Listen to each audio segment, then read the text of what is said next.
The worry is, of course, that President Trump and the Republicans are somehow a bit less committed to supporting Ukraine than the Biden administration. Actually, without that US financial support, military support, Ukraine, I mean, Europe will do obviously clearly as much as it can. The UK will, I'm sure, regardless of who's in government. But without that US support, it's going to be much, much harder. NATO warns of war with Russia in the next 20 years. Admiral Rob Bauer says, basically, to sort of paraphrase and sum it up, that large numbers of civilians would need to be mobilised and governments should put in place systems to manage the process. Basically, we all need to be on ready alert for war with Russia. Jack, how much credence do you give this warning, and are you ready? Well, I think he's right about preparedness, and I think that we are in this war in Ukraine. We are in an absolutely critical moment in history that could define the whole of the 21st century. If the Russians win in Ukraine, or they are seen to win significant territory in Ukraine, then they will be empowered to try in other neighbouring states and others around the world, like China and Taiwan, perhaps, will feel empowered to have a go too. And I think in this sort of axis between Russia, Iran, which is very close to Russia in so many ways, not just geographically but politically, and the sort of trading relationships they've always had, but also with China, we are in a battle here between different ways of governments relating to society, and the democracies, the places that however imperfect we are, support universal human rights and the rule of law.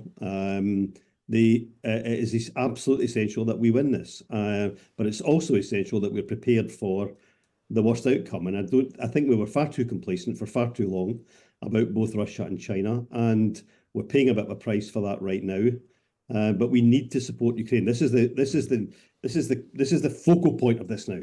Ukraine have to win, and this invasion has to be stopped. And every Western, I don't like the term Western because we should be a global movement for democracy, not just a Western movement for democracy.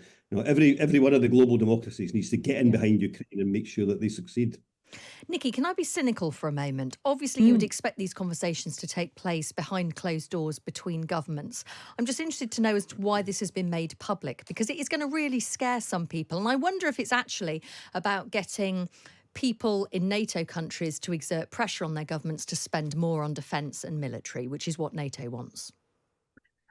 I think you're probably right to be cynical in the sense that these comments don't happen by accident, and I think there probably is some sort of deliberate intent behind them. But having said that, I mean, I am going to agree with my Friday partner entirely.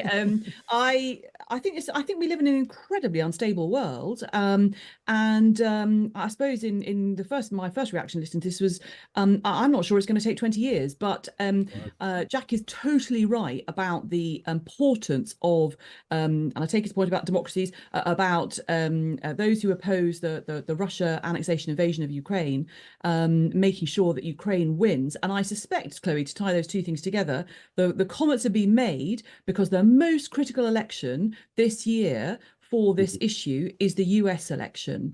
And I suspect there is probably an element of wanting to make it very clear to electorates around the world, in the democracies, that actually the governments they elect, and the worry is, of course, that President Trump and the Republicans are somehow a bit less committed to supporting Ukraine than the Biden administration. Actually, without that US financial support, military support, Ukraine, I mean, Europe will do obviously clearly as much as it can. The UK will, I'm sure, regardless of who's in government. But without that US support, it's going to be much, much harder.